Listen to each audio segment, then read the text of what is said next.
All right. So, we are recording. Good. You're attacking! Got this guy. I'm down by the collarbone. I break his posture down, or whatever, and he's. I want him to start fighting, right? I want him to build his posture up. He builds his posture up. I post on the mat.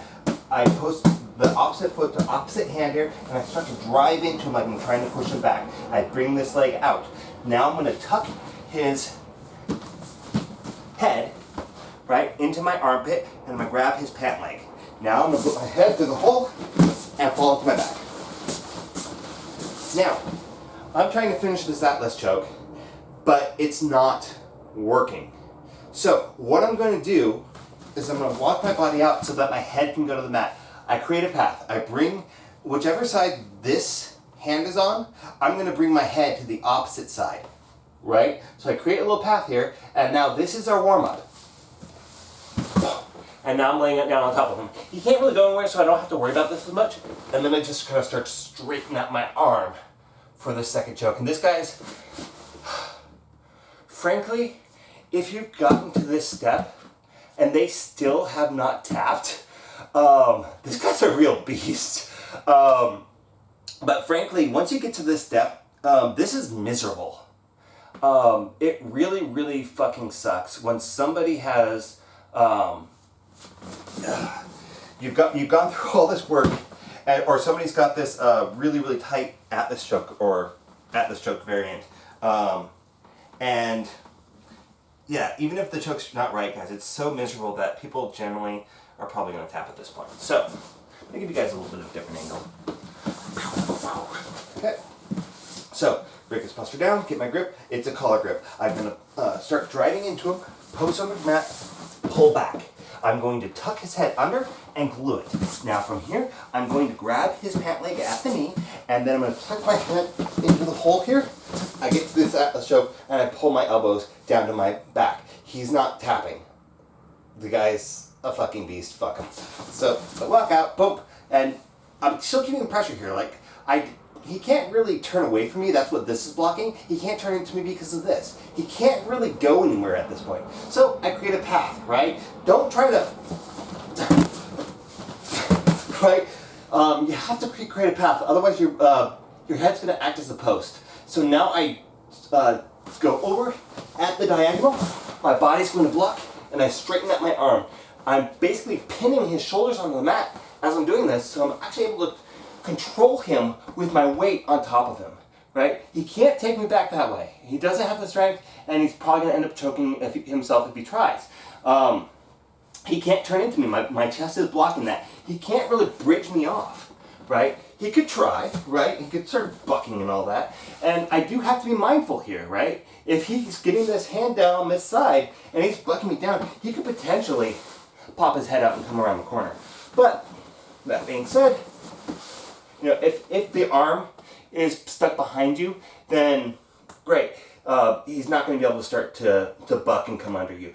But if he does get it under there, guys, I got this hand free, right? I can start to push that there, back my hips into it, flatten out, and come up. If he starts to try to put his arm through, I can go ahead and I can like grab it, right? So that's a very, very powerful choke. And if you get to that position, the guy's pretty freaking screwed. I don't know that I know a follow-up past that if he's still not tapping in at that point, because generally speaking, again, it's very rare for me to get to that position in the first place, because how many chokes have we done, right? Let's count them, right? I went from basic cross lapel, right? 2 arms in, basic cross lapel. We went to, okay, that's not working, so I break his posture down. I go into this variant of the cross lapel choke. Okay, that's not working. So I start to go for a sitting rollover sweep. I'm going to block this hand or whatever. He's still not going over. Great. I'm going to back out. I'm going to keep driving into him so he pushes back. I'm going to take that energy. I'm going to use it to push his head under. From here, I can re-guard and I can go for this type of choke, right? This lapel, half Nelson kind of choke, but there's no arm in it. Or I can go and I can stand up, tuck his head under, go for this lawnmower choke. all kinds of things from there. From there, if he's blocking that path, I can grab his knee, pant leg, and I can go into that Atlas choke. So, 2 cross lapel chokes. Lapel half Nelson type chokes, right? Or other looping chokes there. We have kind of the lapel guillotine, I guess you could potentially call it. You have the lawnmower choke. You have the Atlas choke. You have that final flip over choke. So that's like 7 different chokes that you can go for that he has to defend or tap to.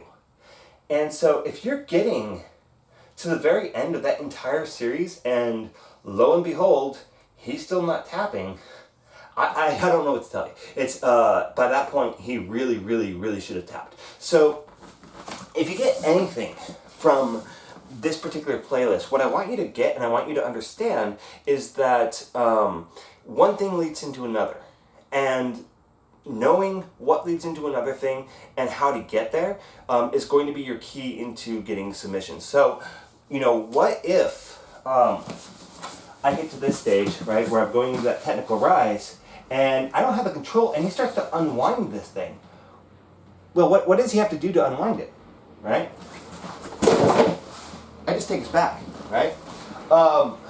So he has to kind of move in that direction to unwind it. What if he gets his head back out? Well, then I'm going back to guard.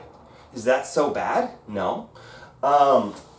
So basically what I'm trying to say is chip away at it until you get something that works. Or, and don't get me wrong, I want you to be really, really great at cross lapel chokes, both versions. I want you to be really great at that lawnmower choke. Very few people know it, and that helps me get it incredibly frequently, believe it or not. The looping chokes are very, very high percentage. Get good at those. So you get good at the first thing, and while people are starting to learn that you're good at that first thing, start getting good at the second thing. So on and so forth until you've got this series of 7 different chokes that you can go for, and that you're going to hit every single one of them. Your technique is going to be great on every single one of them. One of them is going to hit.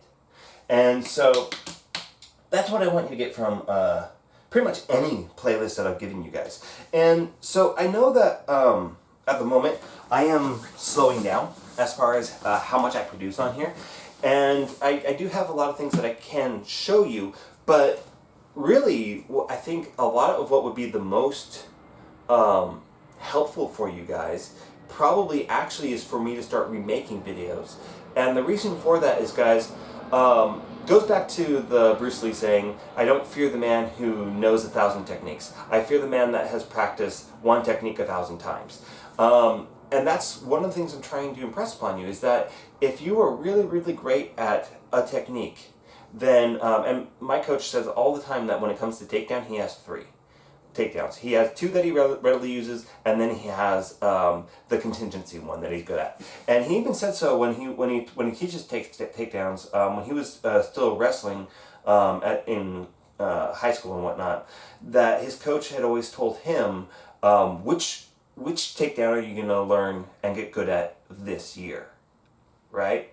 And Brian would respond with, oh, I want to get the high single and this one and this one and this one. And he's like, no. You get one. You get one so that, if you're in a 4-year high school, you have, by the time you leave, 4 takedowns that you were just absolutely a beast with, right?